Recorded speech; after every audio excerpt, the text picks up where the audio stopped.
Lihatlah tanda merah di pipi, bekas gambar tanganmu. Jika aku bisa, ku akan kembali. Rasa syukur dan kebahagiaan pun tengah dirasakan penyanyi senior Betharia Sonata.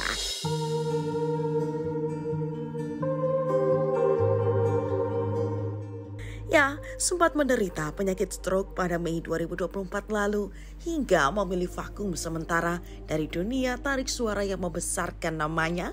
Kini, wanita kelahiran 14 Desember 1962 ini pun mencoba kembali bernyanyi. Agak deg-degan. Yang deg-degannya apa yang bikin deg-degan? Ya gimana ya, udah biasa deg-degan gitu. Iya. Ya mungkin karena kondisi kemarin, aduh masih bisa nggak ya gitu. Ya, tapi soalnya itu seperti biasa deket-deket gimana gitu. Sekarang jadi dikurangin dikit. Masih mencari. Terlihat di media sosial miliknya baru-baru ini, Betharia Sonata pun tampak sedang mengisi sebuah acara. Dengan mengenakan busana berwarna pink cerah, wanita asal Bandung ini pun tampil anggun menghibur masyarakat. Lihatlah tanda merah di pipi, bekas gambar tanganmu. Sontak saja kembalinya Betharia dalam menghiasi panggung musik tanah air membuat para penggemar ikut berbahagia dan memberikan semangat kepada ibu dua anak tersebut.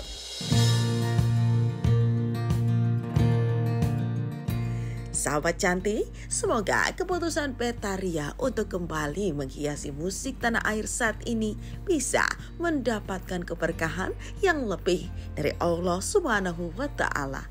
Amin amin ya robbal alamin.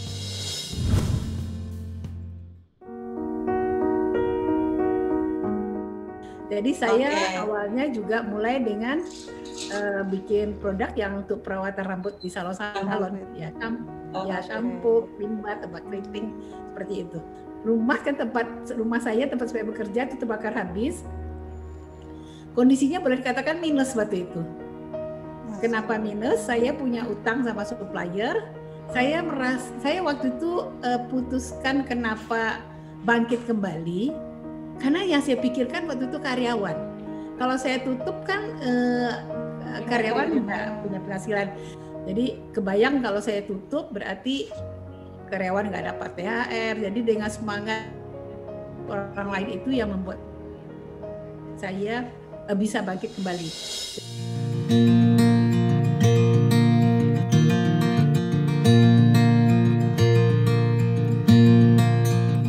Roda kebahagiaan seakan terpancar dari raut wajah para karyawan salah satu perusahaan kosmetik terbesar di Indonesia milik Nur Hayati Subakar.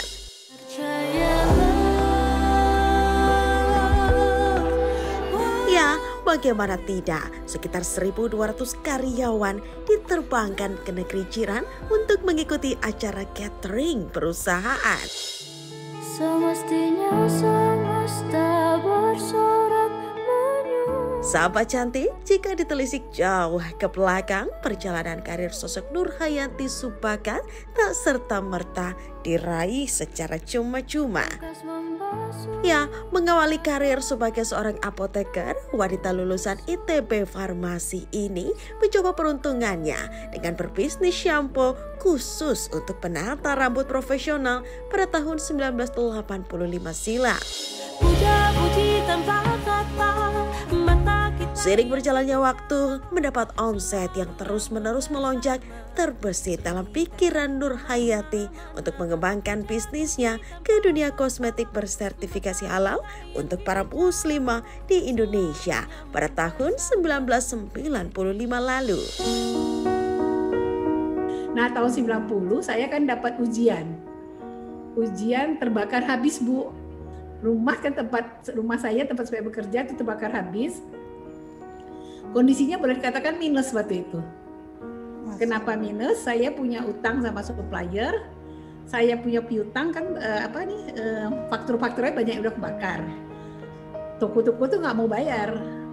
Nah terus kemudian saya waktu itu putuskan kenapa bangkit kembali, karena yang saya pikirkan waktu itu karyawan. Kalau saya tutup kan karyawan nggak punya penghasilan. Jadi kebayang kalau saya tutup berarti karyawan nggak dapat THR. Jadi dengan semangat orang lain itu yang membuat saya bisa bangkit kembali. Menanti orang yang kudambakan hati. Kendati demikian, seiring dengan proses perjalanannya meniti karir, wanita asal Padang Panjang, Sumatera Barat ini pun dipertemukan oleh sosok pendamping yang bernama Subakat Hadi. Dan pada tahun 1978, keduanya pun mantap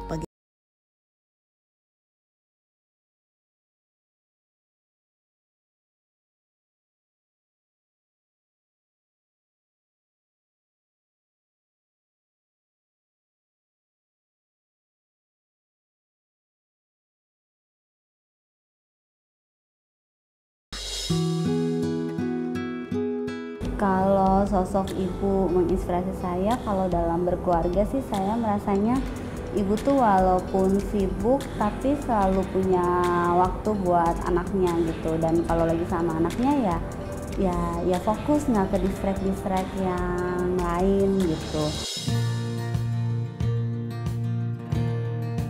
Telah menjalani proses kehidupan yang penuh dengan liku, kini memasuki usia 74 tahun, Nurhayati Subakat sempat masuk dalam jajaran 25 pebisnis wanita paling berpengaruh di Asia yang dirilis oleh majalah Forbes.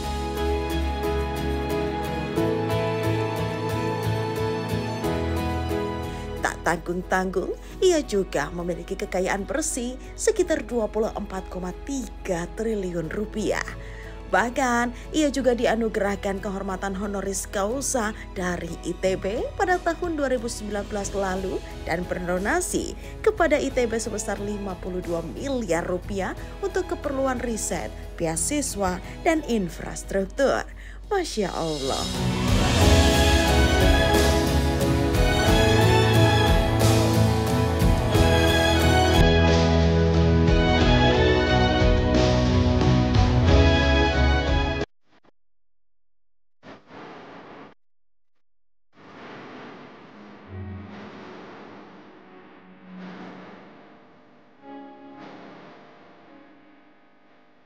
Sahabat cantik, perlu kita ketahui bahwa sabar merupakan salah satu sifat yang dapat menggugurkan dosa-dosa.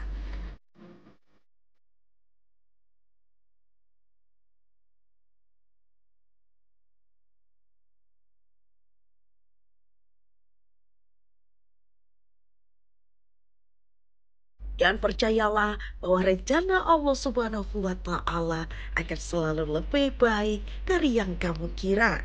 Seperti yang tertulis dalam Quran Surat Al-Baqarah ayat